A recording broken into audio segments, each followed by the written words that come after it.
I had a teacher of mine come to me and say, "Hey, there's the story that somebody needs to write." And he said, "But as a professor, I can't write it." So I ran the one on my own personal website.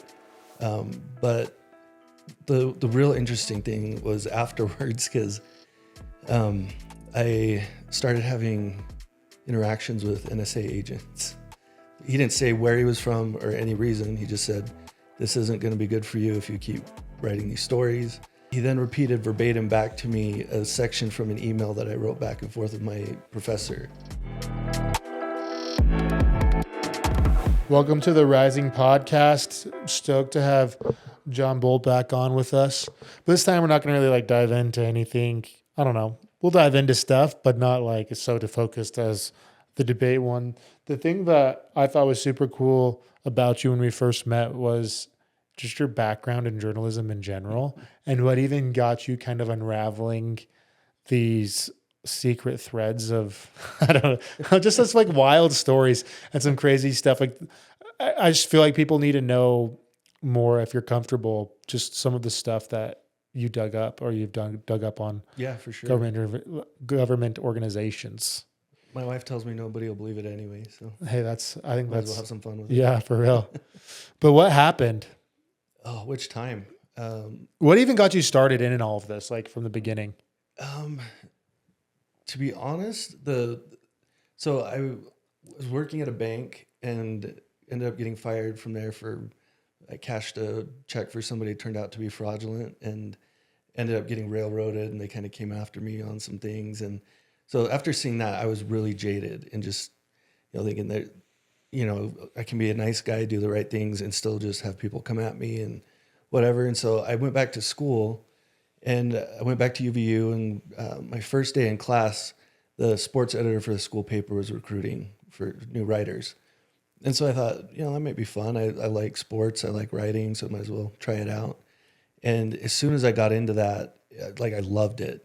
And within a couple weeks, I was his assistant editor, and then the next year, I was editor-in-chief of the school paper, and was doing internships with Deseret News and KSL, and just, I loved it. So that's what initially got me into it, was that wanting to, find truth and not let lies kind of bury you. Well, it seems like KSL and Deseret News have been catching a lot of heat from conservatives mostly. Mm-hmm. But what was your experience like working with them? So this was almost 15 years ago. And I feel like that was at the time where it was starting to shift a little bit from being, the church-owned conservative newspaper, the balance to the Salt Lake Tribune, to more of what you see everywhere else. And then I want to say it was 5 years ago, maybe 6 or 7, they brought in a new management staff, a new general manager. And they got rid of all the reporters and people that were lifelong Utah people. And they started bringing people from out of state. And it just kind of became, you see those montages where it'll play the two newscasters saying the same thing, but in different cities all over the country. Mm-hmm. Yeah. And so they kind of fell into that, of just being the same as everyone else, fitting into the chorus, and to where now, I feel like they actively are trying to poke conservatives in the eye any chance they can. And it's been a stark difference, even just in the last 10 years, I'd say. So it's really changed since you were there. A lot, yeah. And what do you think about that? It's hard because I feel kind of torn because, I grew up in Utah and, watched all the BYU football games on KSL and just, have really good feelings for that. And also as a member of the church, I respect the way that they've handled things for a while, but I know Mike Lee's really calling on the church to divest from it and saying if you can't uphold the standards that, not conservative standards, but church standards, then what's the point of owning it? And I think it's definitely changed a lot. That's for sure. I think that's what a lot of people are starting to notice. And I think, I guess when you dove into things when you were at UVU, from there, what happened? So I just want you to go into this whole story with really, when you get into the nitty gritty, where people don't want you poking around, Yeah. what happens? So the biggest story that I was working on that caused some trouble, I had a teacher of mine come to me and say, "Hey, there's the story that somebody needs to write." And he said, "But as a professor, I can't write it." He's like, "So let me give you some info, put you down, this path, get you going on this." And what it was that so UVU has an aviation department, as well as they started while I was there a computer science program, or a cybersecurity program, excuse me. And so they had both of them kind of running separate. But when they built the NSA data collection center in Bluffdale here, just 15 miles up the road, they brought on UVU to be the agents. So they would take the students, run them through their course, and certify them as an agent, do background checks, all that. And so when they graduated, they had a job automatically. And but so what they were doing is they were taking this data that was being collected, sorting through it and processing it and sending it to this collection center.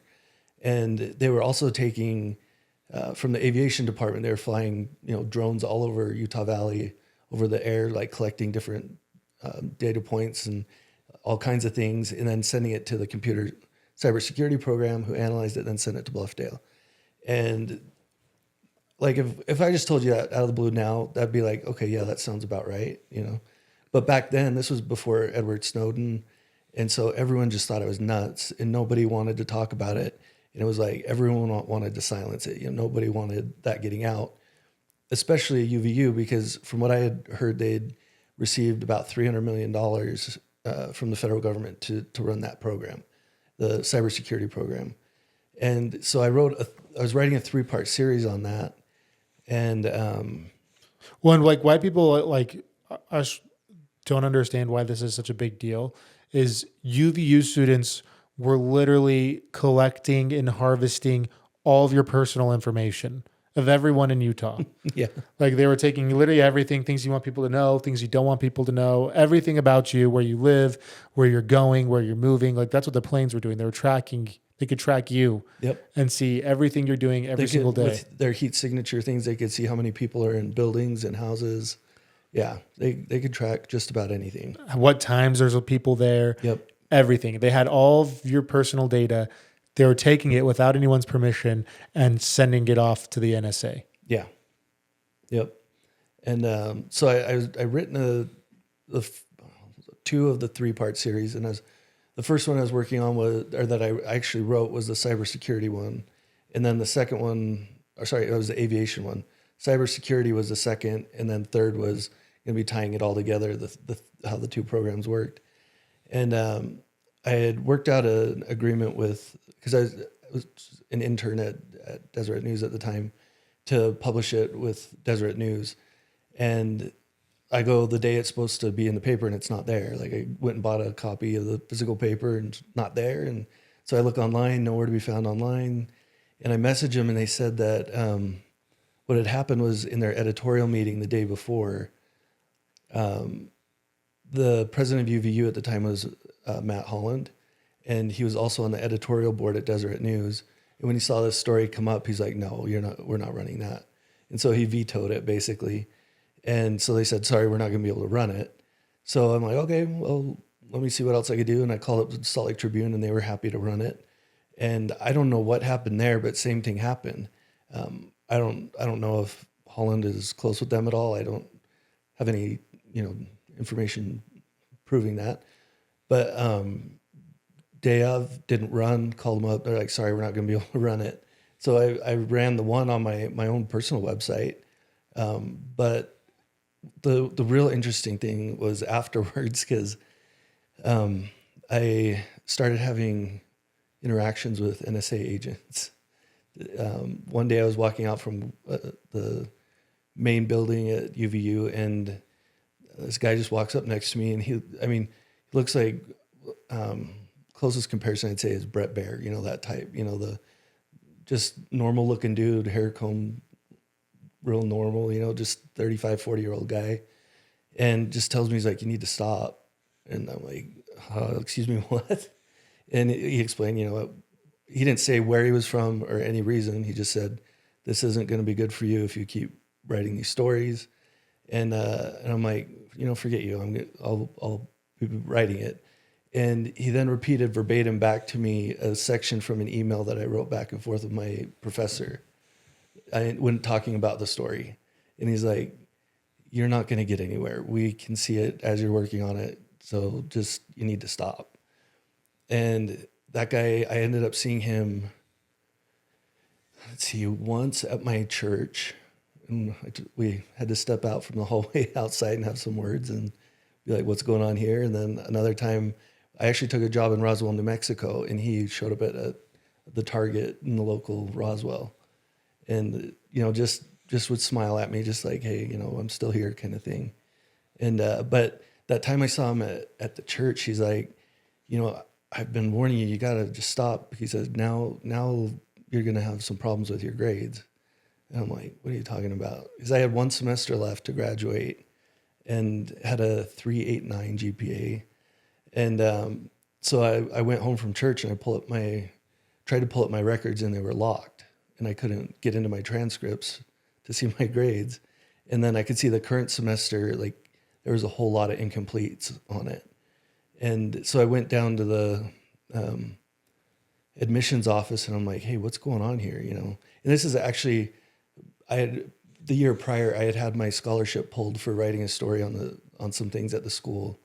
And well, they didn't pull it, they froze it, and they ended up giving it back because it was very blatantly, they just were being punitive, and we're supposed to be a free paper, not run by the school. But let's see, where was I? On the NSA guy. Well, like they froze your stuff. You went down to the admissions office. Yeah. So I went to the admissions office. That's where I was going. And I'm like, hey, I see some issues with my grades, and I can't get into it. And I just see the girl typing away at the thing, and her furrowed a brow quite a bit. And I'm like, what's going on? She's like, I've not ever seen this, but it says you have a federal hold on your transcript, and I'm not able to get into it, and I don't know how to help you with it. And so I've never graduated from UVU. My grades got locked. Now I can actually get into my transcript, but I still can't transfer anything anywhere. So I don't know. They're quite punitive on that. So they literally were able to lock your grades, freeze your scholarships, do everything, change your stuff, do whatever you wanted. They were looking at your emails, probably your texts, everything you were doing, and they were threatening you with it. And then you left this. So you left UVU and took a job to go work in Roswell, New Mexico, because you love aliens. No, I'm just kidding. Yeah. I'm just kidding. I mean, that's not far off. But they follow you there. What did he say anything to you there? No, I saw him twice, and it was always just a smile. Like, yeah, we're here still. Was that the last time you saw them? Yeah. And since then, you haven't really ran anything too big against the federal government, so they've kind of left you alone. I did for a while. I that job I took in New Mexico. Prior to that, I did one in Oregon for about a month. But I was a sports editor for a newspaper in both of those places. And so, and then when I came back, I was a copy editor at the Daily Herald. So I just kind of kept my head down. But then I went and worked for Glenn Beck for 7 years. And so I poked the bear a little bit there, I guess. But they didn't come out of the woodwork at all anyways. So what are some ways that you were able to, when you got working with Glenn Beck, what were some of the interesting stuff you dove into when you were doing that? Oh my gosh. There are so many things. The best part of that was I could be anonymous. I could just, because I would write in trying to sound like Glenn. And so I'd write an article that would sound like him. And I wouldn't have my name on it or anything. And so it was real nice to be able to dig into things and not have that bullseye on my back. Yeah. He just got it for you. Yeah. Glenn took all the hits for me. Yeah. Yeah. And I mean, I got a NDA, so I can't quite get into some of the stuff. Yeah. But there were some gnarly things. You'd be surprised at how much interference there is. I mean, well, you wouldn't, but people would. A lot of people would be. And so the thing that was the hardest, I think, about that NSA situation, and even most of the time I worked for Glenn, was that nobody believed me. I mean, my wife did, you know, and I didn't really go around telling a lot of people this kind of stuff, but like my close friends thought I was nuts. And I told them about all the stuff that Edward Snowden was talking about. And I'm like, do you guys not see this? And then when that came out, you know, I just stopped hearing from people about it. And so it felt kind of isolating to have something so crazy happen and you can't tell people because they just think you're crazy, you know? No, it's 100% true. I've been, have you read the Terminalist books? Mm-mm. So it's kind of crazy. In one of the books, he goes in to talking about like the secret technology that spies on you that the government has. And he like goes in and like literally like this technology is like alive. It's like an AI that pretty much takes on life and can see and control literally anything electronic in the world. And he was like, in the end of the book, Jack Carr, the author, and these are great books. I'd recommend anyone to read them. They're like amazing. But he goes in and say like, hey, does Alice exist? Because that's what the AI's name is. And he's like, I bet she's watching me right now. And he like tries to preface that by saying like he wanted to go even like deeper into it, but then the book would be like a science fiction. He didn't want to be a science labeled as a science fiction novel. Yeah. And like this is a guy who was like, I think he was a Navy SEAL, but he was pretty high up doing private like contract work. And he's kind of seen or knows people who know things. And so as you look at these like little snippets of like these authors and people that kind of have the secrets unveiled to them and some of the things that they say without saying, you're like, maybe there aren't aliens. Maybe we're just a lot more advanced than we think we are. Yeah. And maybe we're doing things a lot more than I think a lot of us could even comprehend. Yeah, absolutely. I think so. And I think life is way more science fiction than we realize. Well, that's the scary thing is a lot of things are coming to light now that people just seem to brush under the rug. It's a lot of sinister plans at work. And the thing is about like being with the United States is we're supposed to be like for the people and by the people, right? Yeah. Or by the people and for the people, whatever. And the people just don't know. And people aren't involved. And so what happens when people don't know and they're not involved is they're just super easy to manipulate. Yep. Like no one still knows about this UVU stuff. I went to UVU, graduated from there in 2017. So that's way after that. And think of the technology that was 15 years ago and think of what they could have technologically now. Yeah. That's what I was saying. Like telling you this now, it doesn't seem all that surprising because it's like that technology seems kind of old. You know, those methods seem kind of dated, you know, but yeah, it scares me to think of what they have now. Well, now there's like AI scraping all the data, watching you. Yep. They know probably you're having this episode right now. You're probably being tracked even as we speak. And then we probably have an LLM writing the rest of our sentences for us. Right? Oh, for real. They've seen my social media posts already and have trackers on our phones and on all of our devices. No, but like not to be like a tinfoil hat person. It just really is opening up the importance to me for, it might be too late. I think it probably already is too late, but I think people need to be in the know and actually start getting involved because if we don't, it might not even matter at this point, but if we don't, then we really could, we're just one step away from being Venezuela or Cuba or China. So it's interesting. One thing Glenn Beck says a lot is that he's always like this freaked out, panicked, what's he call it? Catastrophist or whatever. Just thinking the world's going to come crashing down, the worst, black pill, you know, all that. And then as soon as like we get to the crisis and the trouble, he gets all white pilled and has a lot of hope. And I may just have been working with him too long, but up until a few months ago, I just was so black pilled. I'm like, as I started focusing in mostly on Utah stuff and seeing just how corrupt the state had become and just the state of the country in general, you know, I didn't see a way out of it. Like I thought it would seriously take Jesus coming back to earth, to reset things, but, and I can't even tell you why, other than I've started meeting some people. Like I met you, and I met some people that worked on other campaigns, met kind of a new crop of politicians that seem to be coming up. And yeah, things are probably going to get pretty rough here for a little bit, but I can see the way through it. And I can see the people coming together that are starting to form the alliances that can do that. And thankfully it's not the people in power.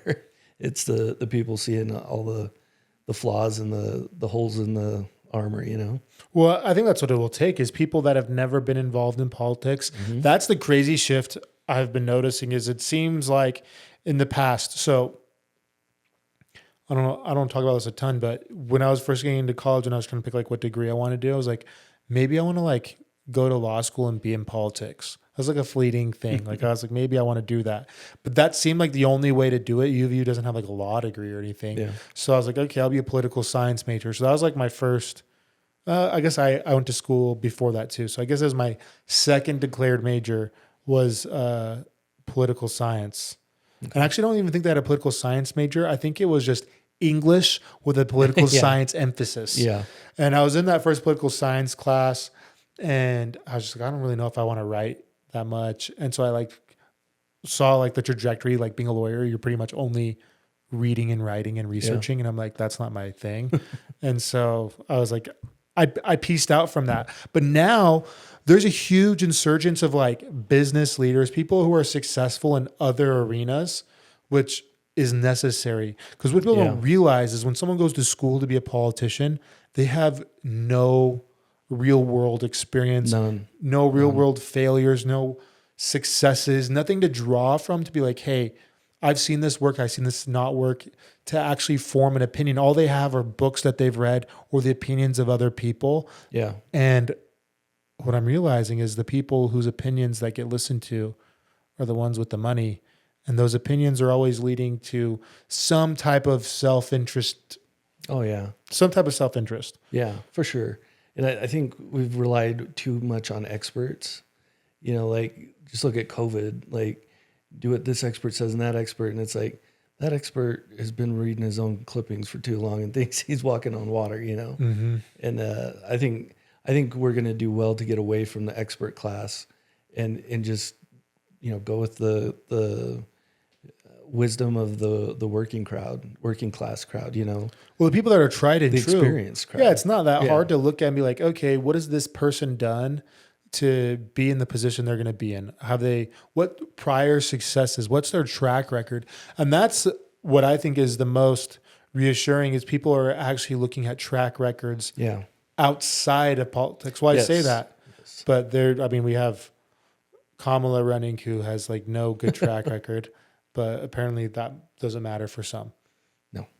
But that's like, especially in Utah, what I'm really liking is there's people with proven track records that are realizing kind of the pulse of the country and the state and are willing to get involved. And we need patriots. Like our founding fathers, what were they getting taxed? Like, was it 2 or 3%? Yeah, like nothing, less than 5%. And we're getting taxed like, I think the average person gets taxed north of 50%. When you look at grocery tax, gas tax, property tax, all the taxes combined that people don't take into account. But people were like, most people are just fine. They're just like, that's cool, whatever. They don't even notice, but I think people are starting to wake up, and that's what I think it's going to take. Yeah, it absolutely will. Yeah, because I think a lot of people during COVID realized that, they started paying attention to things they hadn't before, whether it's moms are paying attention to what the kids are learning in class, and seeing things on Zoom over their classes and things. And then the parents getting involved more, or whether it was businesses who are like, we don't need to spend all this money on overhead and be in this office when we could let people work from home or have a flexible schedule and, just have a scaled down office, whatever it is. I think COVID was a blessing in a lot of ways. I know for me that I changed my diet and I started exercising, lost some weight, and there were a lot of things that came from that ended up being good. And I think that we're starting to look back on those lessons and really start to use them in planning for the future now too.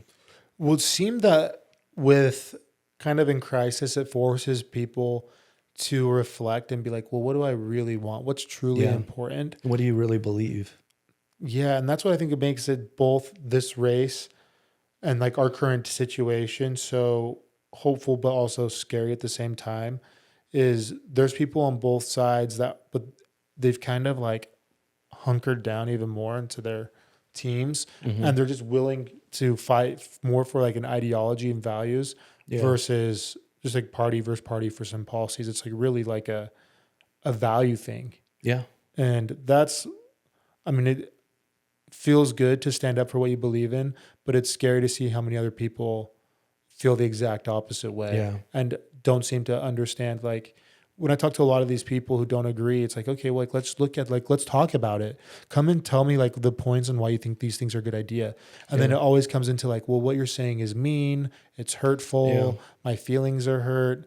But they don't come with like substantive data. Yeah. And I'm like, well, if you can show me things that like show what you're saying is going to work and help out the general populace as a whole, like let's totally do that. Yeah. One thing that I think has been interesting for me anyway is, so in 2016, I didn't vote for Trump. 2020, I came around, I did vote for him. And I wouldn't say reluctantly, but I wasn't like wearing the MAGA hat, you know? And this year I was much more supportive and I'm like, this guy's got to win. But I still wasn't outwardly being all that supportive. I mean, on social media I was here and there, but then after that first assassination attempt, actually it's the second one. The first one was 2016. I don't know if you remember that, where a guy rushed the stage and tried to grab a gun out of the cop's holster. No. Right there with trying to take Trump out. That's wild. Yeah. That one seems more like a crazy person. I have my other ideas on these other ones. Yeah. Yeah. And, but so after that attempt in Butler, I got a flag and put it on, on my truck, sticking out the window, and I am blown away. Like I can't go anywhere, say I'm out 5 minutes without getting half a dozen people honking and waving and thumbs up and all that. Today was the first day I got a guy like look at me straight in the eye like he was going to wave and then go, like that was the first time. And so I think there's a lot more people that are with us than against us, and we just don't know it because we don't open our mouths. And so that's what's been heartening to me is the little bit that I started opening up my mouth publicly, all of a sudden a lot more support. And so then I say a little bit more, and so I think we got to encourage each other and show each other we're out there. Yeah. I think that's a perfect place to like kind of wrap things up is like go out, vote, talk about things. And like, I don't want to say it's not worth arguing, but I think that's what it is worth arguing and talking to people. But like, you don't have to be a fight with each other. Yeah. You just have like cordial conversations about what you agree, what you don't agree on. And like really live and love what America really represents is that we are all different and people can feel different, but whatever people think or feel, I think this might sound kind of liberal of me, but you should go out and say it, whether you agree with me or not. Like I welcome all comments, even people that are like harassing me and mean, because I'm like, yeah, tell me your perspective. I'd love to know where you differ. That's far right now. Yeah. I mean, I'm crazy far right. And get to see what people's actually opinions are. And like, let's come together as a country and as Americans to actually like make this happen. Yeah. Yeah, I think we're too afraid of conflict. You don't want contention and you don't want violence. But I think we've avoided conflict so much that we're not resolving anything. Well, people get anxiety. Like they get anxiety and they're like, I don't want to say anything that's going to hurt your feelings. Yep. And then people are like self-censoring. That's how it starts. That's how it started in North Korea. They start self-censoring to not say certain words because they're triggering for some people or not bring up certain subjects. But you say the words, say the subjects, and like, let's just come together as America. Absolutely. But dude, thanks again for hopping on here. Thanks. Always love chatting with you. Until next time.